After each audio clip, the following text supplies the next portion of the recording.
हम समझते हैं शायद मौत बीमारी मौत का सबब नहीं होती, मौत बीमारी का सबब होती है।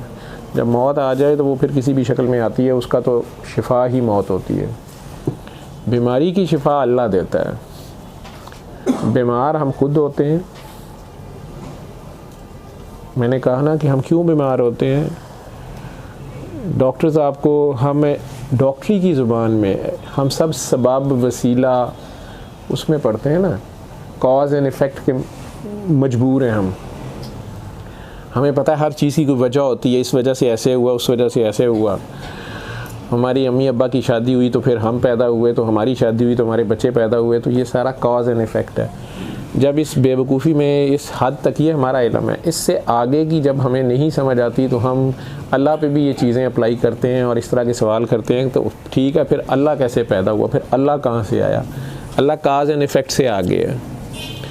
वो इन चीज़ों से, ये हदें हमारी हदें हैं, ये मजबूरियाँ हमारी मजबूरियाँ हैं, अल्लाह की नहीं है। अल्लाह इन चीज़ों से बहुत आगे है, हमारी समझ से बाहर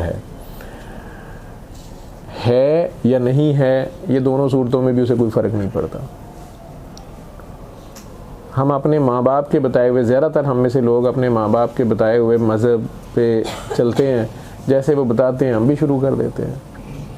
लेकिन फिर एक जगह आती है जहाँ से अल्लाह आपको समझाना चाहता है कि हम उसकी असल पहचान करें।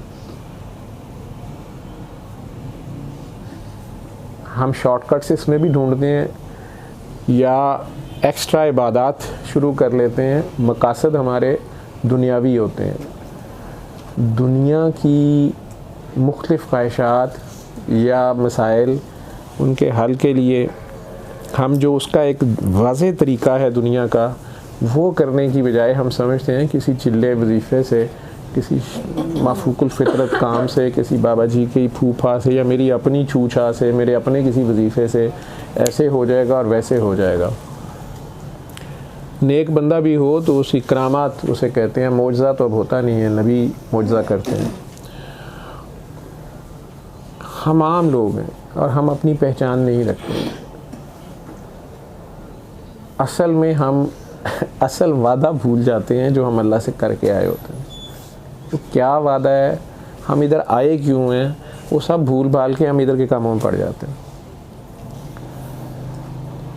जब रूह जो है आपके अंदर, असल चीज़ तो रूह है, ठीक है ना, वो रूह जो है वो जब अपने खालिक मालिक की तरफ से फोकस हटा लेती है और दुनियावी या गैर अल्लाह में मशगूल हो जाती है तो वो कमज़ोर हो जाती है।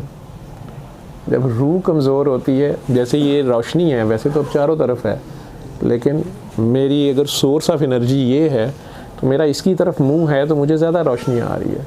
लेकिन अगर मैं ही इसकी तरफ बैक कर लेता हूँ, रोशनी तो नज़र आ रही है लेकिन बहरहाल अब जिसका इधर मुंह है उसके ऊपर ज़्यादा रोशनी पड़ रही है, उनके चेहरे पे ज़्यादा पड़ रही है, मेरे कम पड़ रही है। अल्लाह तो हर तरफ है लेकिन उसकी पहचान की मुझे समझ नहीं है, तो जैसा मैं उसको समझता हूँ ना वो मेरे लिए वैसा ही रहता है, ठीक है। जब मैं ये समझता हूँ कि अब अल्लाह भी कुछ नहीं कर सकता तो कुछ भी नहीं होता, उसे कोई ज़रूरत नहीं पड़ी बार बार मुझे कोई कारनामे करके दिखाए, क्योंकि ये मेरा टेस्ट चल रहा है, ये आजमाइश है। दुआएं मैंने खुद बड़ी मांगी होती हैं। हम लोग पहले यही नहीं समझते कि हम इस दुनिया में आए क्यों हैं, भेजा किसने है, क्यों भेजा है। ये कोई उसकी चाहत का हिस्सा है, उसकी कोई प्लानिंग का हिस्सा है।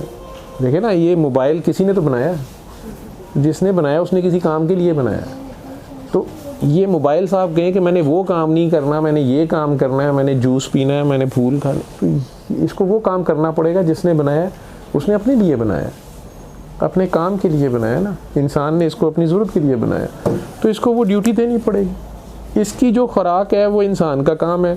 इसको मोबाइल की बैटरी भी चार्ज करनी पड़ेगी, इसमें सिम के पैसे भी डालने पड़ेंगे, सिम वालों को सिम के सिग्नल्स बहाल रखने के लिए भी काम करना पड़ेगा, बिजली वालों को बिजली प्रोवाइड करनी पड़ेगी। फिर जिन्होंने ये मोबाइल बनाया वो भी पीछे से कंपनी इसको अपडेट करती रहेगी। ये मुख्तलिफ महकमे तो अपना काम कर रहे हैं, लेकिन अगर ये असल काम ही ना करे, मेरी खिदमत का काम जो इसने करना है, तो ये किसी काम का नहीं है मेरे। तो हमें बनाने वाला कौन है? आप सारे कहेंगे अल्लाह। तो वो खुद कह रहा है एक तेरी चाहत है, एक मेरी चाहत है। होगा वो जो मेरी चाहत है।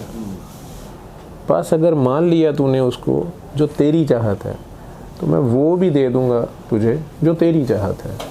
लेकिन अगर तू ना माना उसको जो मेरी चाहत है तो मैं थका दूँगा तुझे उसमें जो तेरी चाहत है, और होगा फिर भी वही जो मेरी चाहत है। बड़े धड़ल्ले से वो अपना तारुफ करा रहा है। अब असल बात ये है कि रोज़े अलस्त उसे कहते हैं जब कहीं ये कायनात शुरू हुई। कुछ लोग तो वो है ना जो कहते हैं कि जी कोई अल्लाह नहीं है, कोई गॉड भगवान नहीं है, ये कायनात खुद ही बन गई है, जो भी उनकी थ्योरी है, उनके लिए तो ये बात है ही नहीं है, उनको तो मैं ये कह ही नहीं रहा।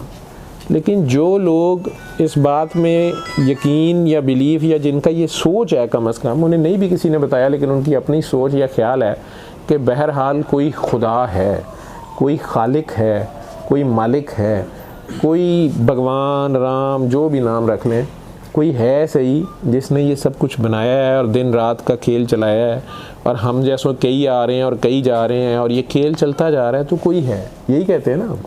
उन लोगों को ये बात पता होनी चाहिए कि एक पहला दिन था, उसे रोज़े अलस्त कहते हैं, जब उसने ये सब कुछ बनाया। वो अकेला था।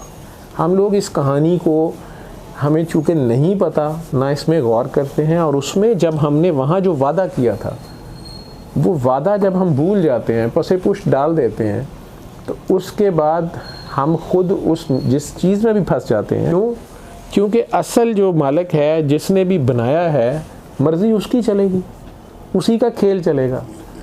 जिसने इतनी बड़ी जलेबी बनाई है, कभी गौर कीजिएगा ना कि ज़मीन जो है वो सूरज के गिर्द घूम रही है, सूरज जो है वो चाँद जो है वो ज़मीन के गिर्द, ज़मीन जो है वो सूरज के गिर्द, सूरज जो है वो ज़मीन के भी गिर्द, और अपने आप के भी गिर्द मदार में भी घूम रहे हैं, और फिर उसके गिर्द ज़ोहल घूम रहा है और कई और सियारे घूम रहे हैं, और वो पूरी गैलेक्सी किसी और गैलेक्सी के गिर्द भी घूम रही है, और वो गैलेक्सी किसी और, पता नहीं क्या जलेबी है ये।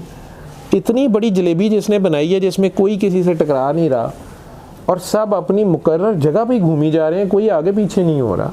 साइंस इस बात को मानती है कि सूरज सिर्फ चंद किलोमीटर ही आगे पीछे हो जाए, या चंद थोड़ा सा भी आगे पीछे हो जाए, ज़मीन पे ख़त्म हो जाए कहानी, हर जगह ये सारा सिस्टम ख़त्म हो जाए। जिसने इतनी बड़ी जलेबी बनाई है, उसे हम चालाकी से जलेबियाँ खिलाएं तो वो खाता है? वो नहीं खाएगा, वो उल्टा आपको नई जलेबी में डाल देगा। हम हैं कौन?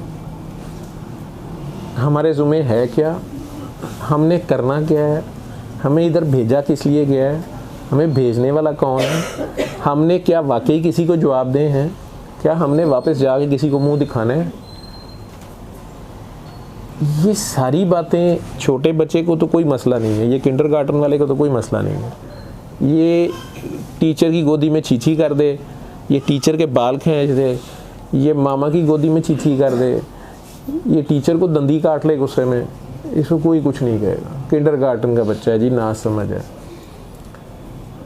लेकिन पीएचडी का बच्चा पीएचडी का यूनिफॉर्म भी पहन ले और दावा भी हो कि हम पीएचडी के स्टूडेंट हैं, तो वो अगर टीचर को थप्पड़ मार दे, या टीचर की गोदी में छीछी कर दे, या टीचर के बाल खींच दे, उसकी तो फैंटी ठीक ठाक लग जाएगी। अगर वो ये चीखें मारना शुरू कर दे कि जनाब पेपर बहुत टफ है, मैट्रिक वाले को इसको तो आप इतना आसान पेपर देते हैं, तो हमें इतना मुश्किल दिया हुआ है, तब भी उसकी कोई नहीं सुनेगा। जब उसने पीएचडी में दाखिला लिया है तो पेपर अब ग्रेजुएशन का तो आने से रहा, पेपर पीएचडी का होगा, और टीचर चीटिंग भी नहीं कराएगा, वो देना पड़ेगा पेपर।